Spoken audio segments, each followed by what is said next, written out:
اعوذ باللہ من الشیطان الرجیم بسم اللہ الرحمن الرحیم۔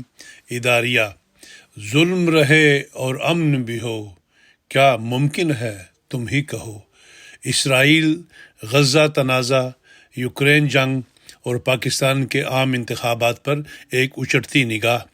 روزنامہ الفضل انٹرنیشنل، ہفتہ 10 فروری 2024۔ اسرائیل غزہ تنازع کی تازہ صورتحال۔ ایک جانب غزہ میں جنگ بندی کی باتیں ہو رہی ہیں۔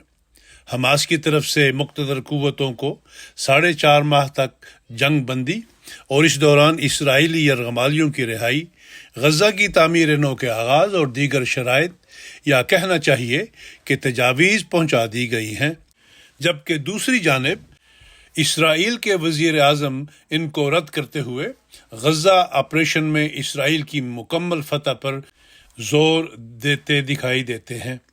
اس وقت غزہ کے علاقے رفح میں اسرائیلی فوجیوں کے حملوں اور وہاں سے بھی حماس کی بیخکنی کیے جانے کی صدائیں بلند ہو رہی ہیں۔ نیتن یاہو کا کہنا ہے کہ غزہ کی حکمرانی ان کو دینی چاہیے جو دہشت گردی کی تعلیم نہ دے۔ ان کے اس بیان پر تبصرہ کرنے کی چندہ ضرورت محسوس نہیں ہوتی۔ بظاہر حماس اور اسرائیل دونوں الگ الگ راگ الاپتے دکھائی دیتے ہیں، لیکن دیکھیے آنے والا وقت کیا خبر لاتا ہے۔ ہمیں بس اتنا معلوم ہے کہ اس تنازع میں اب تک 29,000 کے قریب انسان کام آ چکے، جبکہ 7,000 کے قریب لاپتہ ہیں۔ ایک افسوسناک خبر اسرائیل کی جانب سے اقوام متحدہ کے ادارے UNRWA پر لگائے جانے والے اس الزام پر کہ ان کے 12 کارکنان 7 اکتوبر کو اسرائیل پر ہونے والے حملوں میں شامل تھے۔ فلسطین میں انسانی ہمدردی کی بنیاد پر امداد پہنچانے والی اس تنظیم کی فنڈنگ کو روکنے کی بھی ہے۔ حیرت اس بات پر ہے کہ بعض ماہرین کے مطابق اسرائیل کی جانب سے اس الزام کے ثبوت مہیا کرنا ابھی باقی ہیں، لیکن امریکہ سمیت بعض بڑی حکومتیں UNRWA کی فنڈنگ روکتی دکھائی دیتی ہیں۔ تنظیم کے مطابق اگر یہی صورتحال برقرار رہی تو فروری کے بعد اس کے لیے غزہ سمیت تمام خطے میں امدادی کارروائیاں جاری رکھنا ممکن نہیں رہے گا۔ اللہ کرے کہ مقتدر قوتیں جنگ بندی میں اپنا مثبت کردار ادا کریں، نئے محاذ نہ کھولے جائیں، اور اس دن کا سورج جلد طلوع ہو جس دن بلا تفریق کے رنگ و نسل، مذہب و علاقائی نسبت، انسانیت اور انصاف کا بول بالا ہو۔ یوکرین روس جنگ۔ روس اور یوکرین کے مابین جاری جنگ میں امریکی national security adviser Jake Sullivan نے یہ بیان دیا ہے کہ امریکہ یوکرین کو فوجی امداد دیتا رہے گا، جبکہ نیٹو کے چیف جن اسٹولٹنبرگ نے اس کی تائید کرتے ہوئے زور دیا ہے کہ یہ امداد بہت ضروری ہے۔ اقوام متحدہ کے انسانی حقوق کے ادارے نے کہا ہے کہ گزشتہ سال کی نسبت رشین حملوں میں ایک مرتبہ پھر عام شہریوں کی ہلاکت میں اضافہ دیکھنے میں آیا ہے۔ گزشتہ مہینے روس کی جانب سے کیے جانے والے حملوں میں 158 شہری ہلاک اور 483 زخمی ہوئے، جبکہ اب تک اس جنگ میں 10,000 سے زائد شہری اپنی جان سے ہاتھ دھو بیٹھے ہیں۔ جی بالکل، اس تعداد کو پڑھتے ہوئے آپ کی توجہ بھی غزہ کی طرف ضرور گئی ہوگی، جو رقبے کے لحاظ سے یوکرین سے کوئی نسبت ہی نہیں رکھتا، لیکن وہاں چند ماہ میں ہلاک ہونے والے معصوم شہریوں کی تعداد اس سے 3 گنا زیادہ ہے۔ شاید اسی وجہ سے امریکی سینیٹر برنی سانڈرز نے امریکی حکومت پر یوکرین اور غزہ کے حوالے سے دوغلی پالیسی اختیار کرنے کا الزام لگایا ہے۔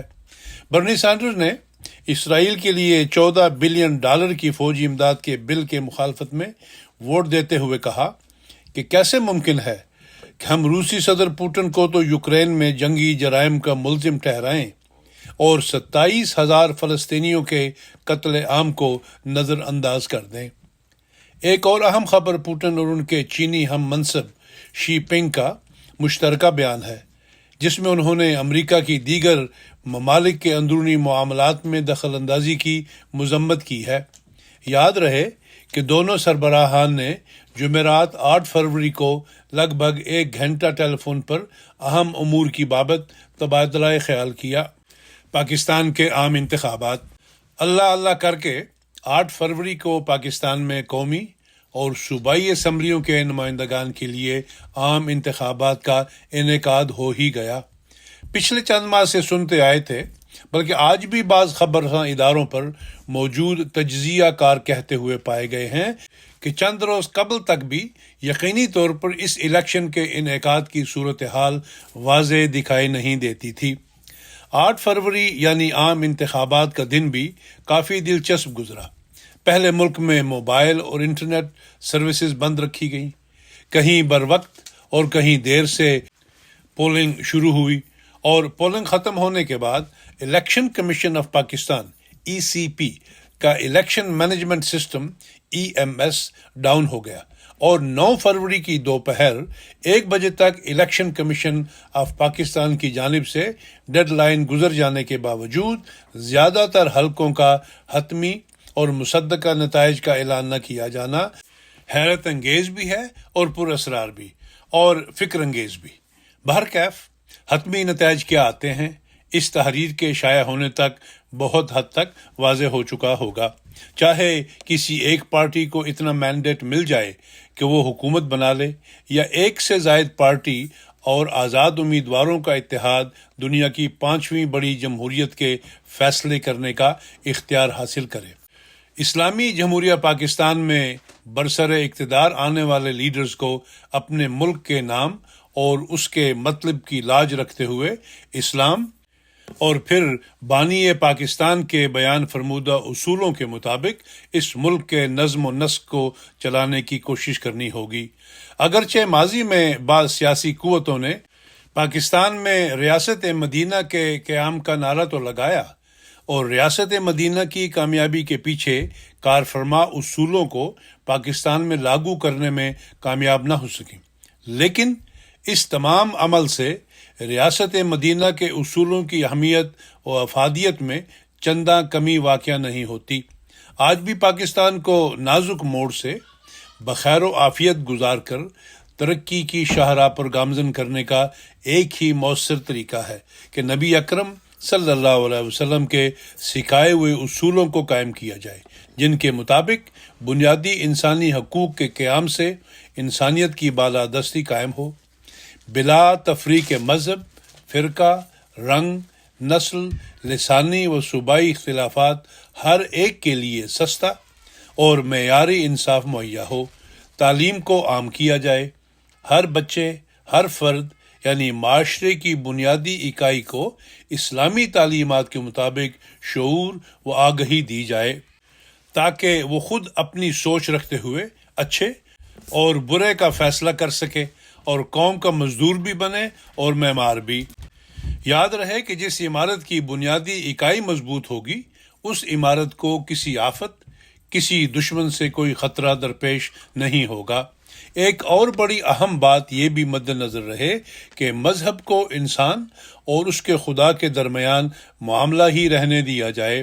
کسی نام نہاد مذہبی ٹھیکیدار کو اجازت نہ ہو کہ وہ کسی کلمہ گو کو اسلام کا فیصلہ کر کے اسے مسلمان یا کافر قرار دے۔ ایسا کرنے والوں کو حضرت اسامہ بن زید رضی اللہ عنہ کا واقعہ پیش نظر رکھنا چاہیے، جب نبی اکرم صلی اللہ علیہ وسلم نے ان سے نیزے کی نوک پر کلمہ پڑھنے والے ایک شخص کو قتل کر دینے پر شدید ناراضگی کا اظہار فرمایا تھا۔ نئی بننے والی حکومت کو اہلاً و سہلاً و مرحبا، نیز عاجزانہ گزارش کہ اسے ہر لحاظ سے اس بات کا خیال رکھنا ہوگا کہ معاشرے کے کسی طبقے پر ظلم نہ ہو، کیونکہ مشہور قول ہے کہ الملک یبقی مع الکفر ولا یبقی مع الظلم، کہ مملکت کفر کے ساتھ تو قائم رہ سکتی ہے لیکن ظلم کے ساتھ قائم نہیں رہ سکتی۔